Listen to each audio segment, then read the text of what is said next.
Bonjour à tous, bienvenue aux vidéos dans lesquelles je vous présente les top picks ou les titres favoris d'Espace Microcap pour 2021.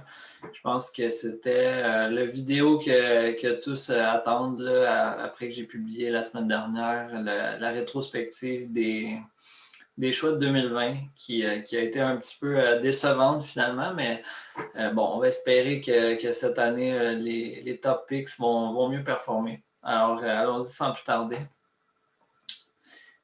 Donc, premièrement, bon, j'ai un disclaimer pour vous. Alors, moi, Mathieu Martin, je suis président et propriétaire d'Espace Microcap. Puis, je suis également employé par les investissements Rivemont comme analyste pour le fonds Rivemont Microcap. Alors, je suis impliqué dans le processus de décision, de recommandation des titres qui vont être inclus dans le fonds Rivemont Microcap. Et puis le fonds, ben, il détient les compagnies, les top picks que je vais présenter aujourd'hui. Alors, ben, vous êtes au courant, là, puis le but ici, c'est pas de faire de la promotion, de faire des recommandations, c'est vraiment juste de vous partager mon opinion, c'est à titre informatif seulement, puis je vous invite à faire vos recherches avant de prendre des décisions d'investissement par vous-même. Donc, c'est qui Espace Microcap? Ben, c'est le seul blog en français qui est dédié à l'investissement dans les microcaps. Ça existe depuis 2014, puis ça a toujours été une plateforme pour partager du contenu éducatif puis des idées d'investissement. Puis d'ailleurs, c'est ce que je fais aujourd'hui. Je vous partage vraiment mes meilleures idées d'investissement présentement. Puis aussi, ben, le but, c'est de créer une communauté où ce que les gens vont partager justement entre eux des bonnes idées d'investissement.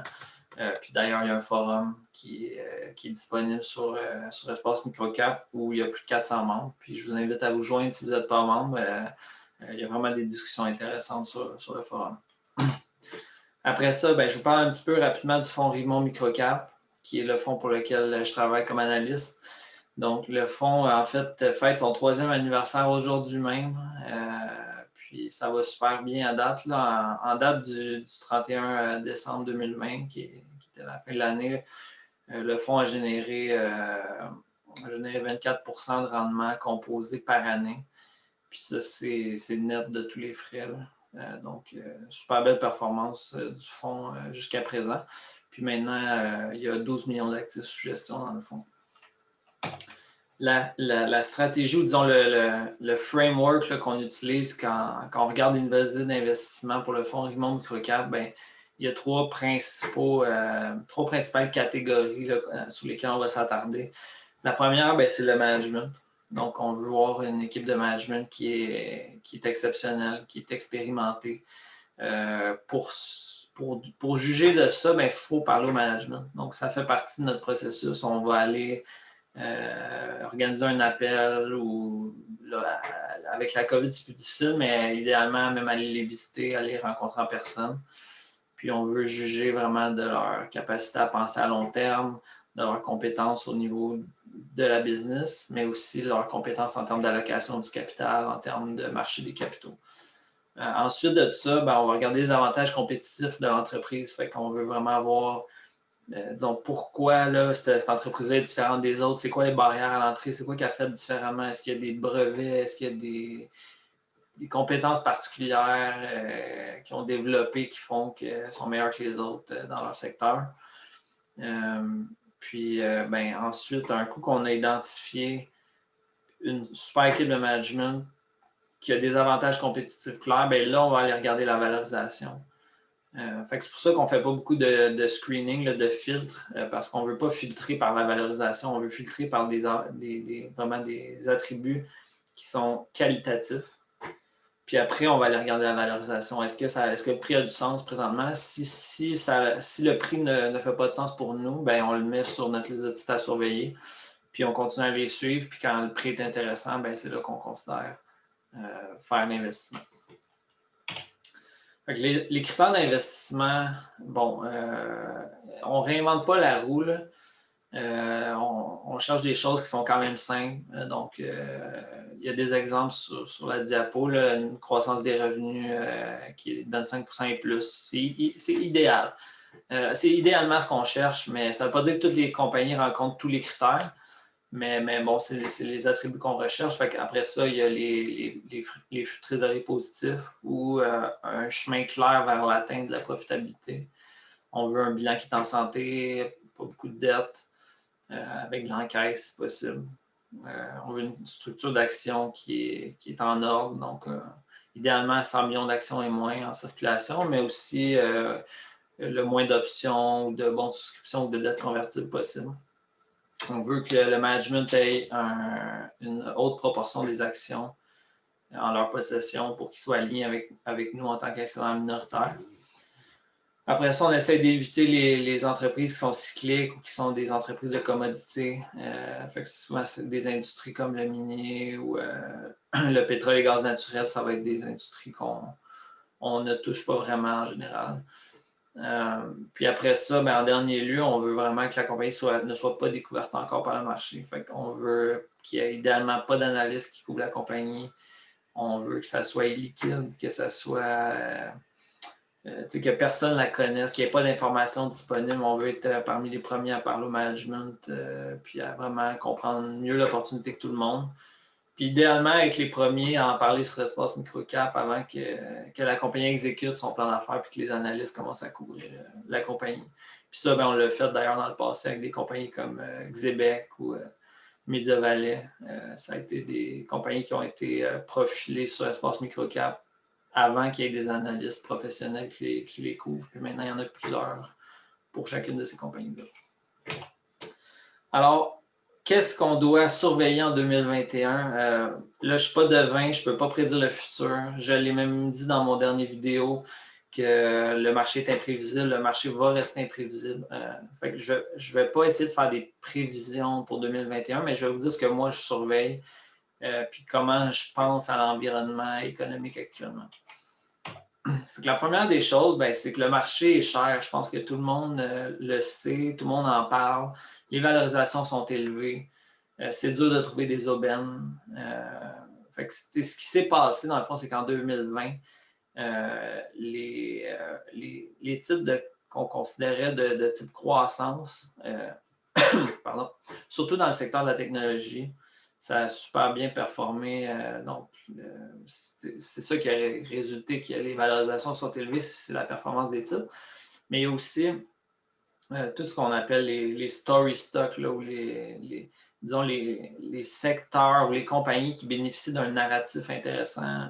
Donc là, on peut penser, par exemple, aux véhicules électriques. Je pense que tout le monde a vu la performance de Tesla en 2020. Mais il y a aussi beaucoup de compagnies qui ont été sollicitées publiquement, qui ont fait leur entrée en bourse. Des compagnies de véhicules électriques qui ont très peu de revenus, très peu de fondamentaux, puis qui ont obtenu des valorisations exceptionnelles dans ce contexte-là. Fait que tout ce qui bénéficiait d'un narratif quelconque, puis il y en a d'autres. Il y a d'autres narratifs aussi qui ont circulé dans le marché en 2020. Ces compagnies ont généralement bien fait, ont obtenu des valorisations élevées. Puis sinon, à part de ça, ce qui a causé la haute, disons la valorisation élevée, plus élevée de tout le marché boursier, c'est les taux d'intérêt qui sont bas. Quand les taux d'intérêt sont bas, ça favorise l'appréciation des actifs financiers. Ça a été la même chose aussi avec l'immobilier. Puis ensuite, il y a eu les stimulus des gouvernements, donc tout l'argent qui a été injecté dans le système financier. Ça a fait en sorte qu'il y a plus d'argent qui circule, mais il n'y a pas nécessairement plus d'opportunités. Fait qu'il y a juste plus d'argent qui chasse les mêmes aubaines, les mêmes opportunités, puis c'est ça qui a fait en sorte que les prix ont augmenté beaucoup.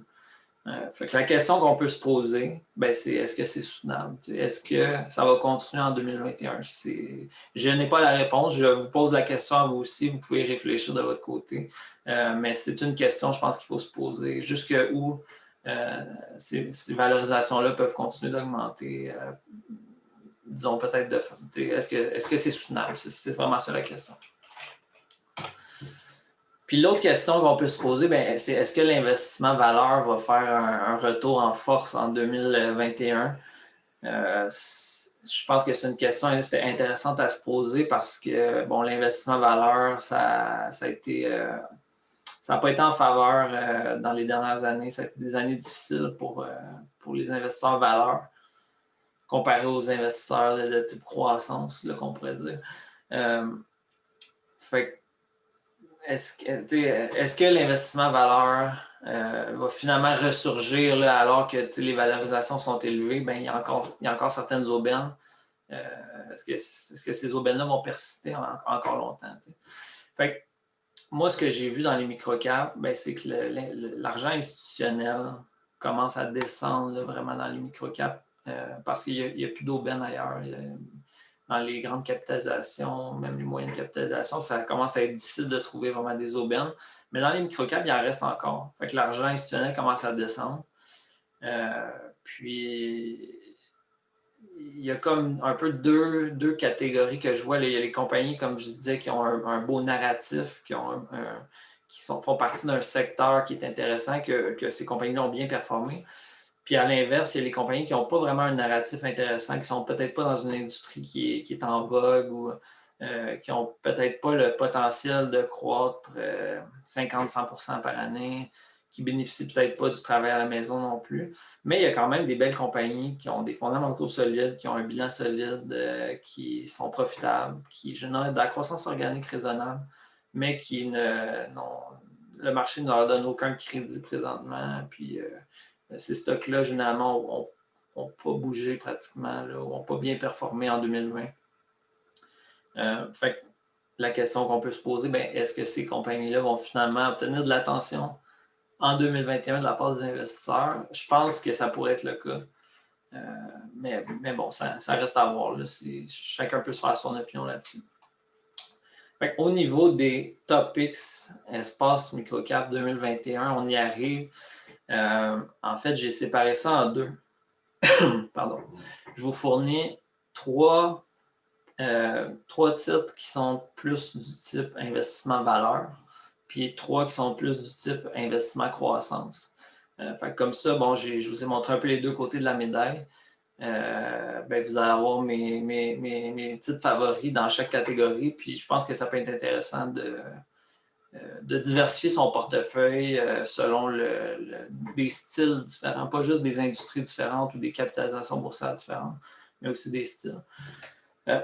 On va commencer par l'investissement valeur. Alors, le premier topic, c'est espace microcap au niveau valeur, ben, c'est Namesys. Puis Namesys, je l'avais également profilé l'année passée, en 2020, dans les topics. Mais le titre a finalement perdu un petit peu de valeur pendant l'année. C'était un des deux titres qui avait fait un rendement négatif. Pourtant, il n'y a rien de négatif qui est arrivé pour Namesys. Les revenus ont continué de croître, la profitabilité est toujours au rendez-vous, le bilan est solide. Tout se passe bien pour Namesys. Donc, ben, ça reste un de mes topics finalement par rapport à 2020. Il n'y a rien qui a changé. Fait pardon. Ce qu'on peut s'attendre en 2021, ben c'est la même chose qu'avant. C'est la croissance organique, c'est la profitabilité. Puis aussi, je pense qu'on pourrait peut-être voir une acquisition de la part de Namesys. Ils ont de l'argent au bilan. Puis je sais qu'ils ont regardé par le passé pour des acquisitions. Donc, ça pourrait être peut-être un catalyseur intéressant pour le titre cette année. Et puis sinon, même la compagnie elle-même pourrait être la cible de se faire acquérir par un plus gros joueur. Je pense que c'est pas impossible qu'on voit ça non plus au cours des prochaines années. Puis en passant, je ne l'ai pas dit, là, mais Namesys fournit des solutions logicielles pour la gestion de l'argent, des billets d'argent, donc pour les banques, les transporteurs comme Brinks, puis les coffres-forts intelligents dans les commerces. Fait que c'est une entreprise 100% logicielle à haute marge, vraiment super profil financier. Puis la valorisation est raisonnable. Le titre se transige à peu près à 15 fois les profits. Donc, c'est pour une compagnie qui génère de la croissance organique. Là, donc, je pense que la valorisation est super intéressante pour une compagnie de cette qualité-là. La prochaine, ben, c'est Imaflex. Ceux qui suivent Espace Microcap depuis longtemps savent qu'on a déjà profilé Imaflex, ça fait quelques années, ça fait longtemps qu'on parle du titre. Imaflex fait de la pellicule plastique pour l'emballage, par exemple, des sacs de pain, des sacs de poubelle, des sacs de chips. ils sont beaucoup dans l'alimentaire. Puis aussi, ils ont une division agriculture, où ils vont faire de la pellicule plastique qui est utilisée pour étendre dans les champs. La valorisation est super raisonnable. Encore une fois, je pense que le titre en ce moment est à peu près à 6 fois les EBITDA. Donc, vraiment, vraiment une aubaine, selon moi. Puis ça, c'est juste vraiment basé sur les résultats de leur production de pellicules plastiques actuelles. Puis là, ben, ce qu'on peut s'attendre, ce qu'on peut regarder en 2021, ben, c'est Advacil, qui est un nouveau produit révolutionnaire que l'entreprise devrait lancer s'ils obtiennent l'approbation des autorités de protection de l'environnement aux États-Unis. Fait que ça pourrait être un catalyseur vraiment important pour Imaflex. Puis sinon, ben, juste des améliorations continues dans leur production de pellicules plastiques. Je pense que ça pourrait propulser la valorisation un petit peu plus à la hausse. C'est ce qu'on espère. Mais Imaflex, c'est vraiment un bel exemple d'une compagnie qui n'a pas un narratif intéressant. Le plastique a mauvaise réputation, malgré que l'utilisation du plastique est encore en croissance, puis surtout dans l'alimentaire, c'est une question d'hygiène, c'est dur d'éviter d'utiliser du plastique, mais bon, ça reste que ça a une mauvaise réputation. Mais au niveau de l'agriculture, l'objectif de l'entreprise, c'est vraiment de réduire l'usage de pesticides et de façon significative. Là. Donc, je pense qu'il y a quand même un volet là, un peu plus vert, là, disons, qui va peut-être entrer dans le narratif d'Imaflex éventuellement. Et finalement, le troisième topic espace microcap, au niveau valeur, ben, c'est AirIQ. AirIQ, c'est une compagnie de télématique, donc ils vont fournir des dispositifs qui sont installés dans les flottes de véhicules, par exemple véhicules de location ou les flottes de camions, pour suivre le véhicule géographiquement par GPS, le véhicule est rendu où, puis aussi fournir des données sur le véhicule, par exemple, pour l'entretien préventif. Puis on a récemment lancé aussi une caméra qui filme l'extérieur devant le véhicule et le chauffeur. Comme ça, en cas d'accident, par exemple, ça fournit des preuves aux gestionnaires de flotte de ce qui s'est passé. Fait que eux, leur modèle d'affaires, c'est de vendre des dispositifs avec des marges qui sont assez basses, mais chaque dispositif vient avec un contrat de revenu récurrent. Et puis ça, ben, c'est des contrats de revenus récurrents à long terme, c'est du logiciel, ça génère des super hautes marges. Fait que c'est le volet qui est intéressant avec AirIQ. Encore une fois, bon, la valorisation super raisonnable, il est à moins de 10 fois l'EBITDA. Les revenus récurrents sont en croissance, la compagnie est profitable, elle a de l'encaisse au bilan.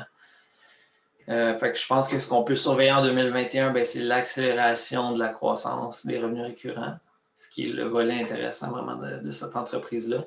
Puis également, ben, peut-être une acquisition. Je sais que l'entreprise a regardé par le passé pour faire peut-être des acquisitions, puis ils ont l'encaisse disponible pour le faire. Donc, ça pourrait peut-être être un catalyseur cette année. Maintenant, passons aux topics d'investissement de croissance. Alors, le premier, bon, je ne pense pas que je vais surprendre personne, mais est-ce que ce serait vraiment un palmarès des topics espace microcap si Accru n'était pas là? Moi, je pense que non. Donc, Accru doit être là encore cette année. Et en fait, la raison, ben, c'est que les fondamentaux se sont améliorés significativement en 2020, mais le titre n'a pas performé de façon exceptionnelle. Le titre avait gagné 16% de mémoire en 2020. Donc, ça reste un topic. Puis en fait, ben, bon, si jamais il y en avait qui ne connaissent pas Accru après toutes ces années qu'Espace Microcap en parle, ben, Accru, c'est un fournisseur. Initialement, en fait, c'est un fournisseur de cartes cadeaux, logiciel pour les programmes de cartes cadeaux et cartes loyauté pour les commerçants, pour les petites et moyennes entreprises.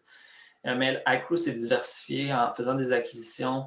Ils ont acquis des compagnies de marketing, d'analyse de données, de paiement, puis récemment de système point de vente. Fait que maintenant, Accru a vraiment une offre qui est plus complète pour les commerçants. Puis je pense que c'est peut-être un aspect qui n'est pas encore très bien compris du marché parce que là, maintenant, Accru a une belle base de clients, mais ils ont aussi beaucoup de nouveaux services qu'ils ont acquis puis qu'ils peuvent commencer à vendre dans leur base de clients actuelle. Juste consolider pour un client, consolider plusieurs vendeurs en un seul qui serait Accru parce que Accru maintenant offre tous les services que le commerçant a besoin. Donc, je pense qu'on va peut-être être surpris de voir plus de croissance organique en 2021 de la part d'Accru. Puis l'autre chose, ben, c'est des acquisitions. Ça a toujours fait partie de la stratégie de croissance, puis je pense que ça va demeurer une partie intéressante et importante de la stratégie. La compagnie a le capital nécessaire pour exécuter des petites acquisitions présentement. Mais je pense qu'éventuellement, cette année, on va peut-être avoir une plus grosse. Puis la raison, ben, c'est qu'au prix actuel de 20 sous par action, il y a beaucoup de bons de souscription qui sont dans l'argent. Il y en a 10 sous, puis il y en a 18 sous. Puis l'exercice de tous ces bons de souscription-là, ça amènerait 5,5 millions de dollars dans les coffres de l'entreprise. Fait que en fait, ça, c'est un élément à surveiller. Si les bons de souscription se font exercer en 2021, puis quand Accru est capable d'aller faire une acquisition de taille significative, en fait, peut-être qu'Accru pourrait même doubler de taille cette année en termes de revenus. Donc, vraiment, je pense que c'est une entreprise de type croissance qui est vraiment à surveiller cette année. Le deuxième, c'est Boardwalk Tech Software. Probablement qu'il n'y a pas beaucoup de gens qui la connaissent, celle-là. C'est une compagnie qui est quand même assez méconnue, je pense.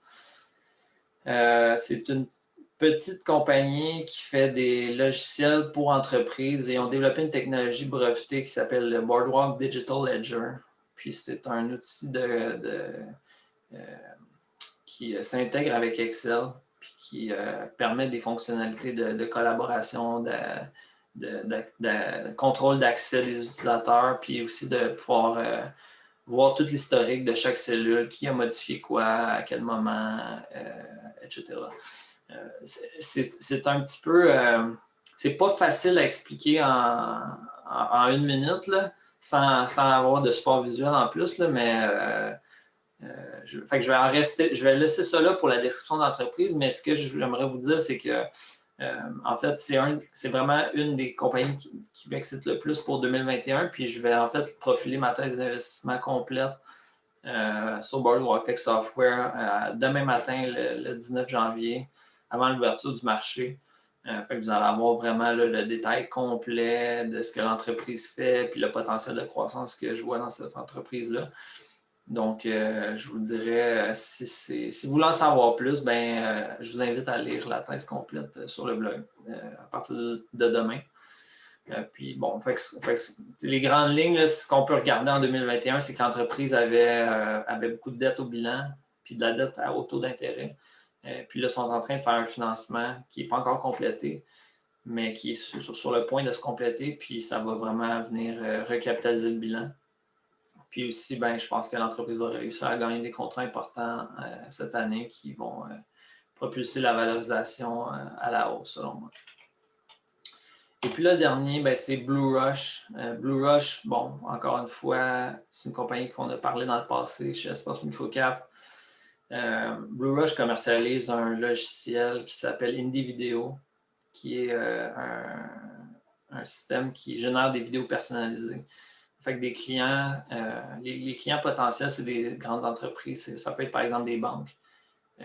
Fait une banque, au lieu d'envoyer un relevé papier par la poste à ses clients pour des placements ou une hypothèque, peu importe, ils peuvent envoyer à la place une vidéo personnalisée par courriel. Fait que le client ouvre la vidéo, puis là, ça dit bonjour, bonjour Mathieu Martin, voici le montant de votre hypothèque, voici les paiements que vous devez faire.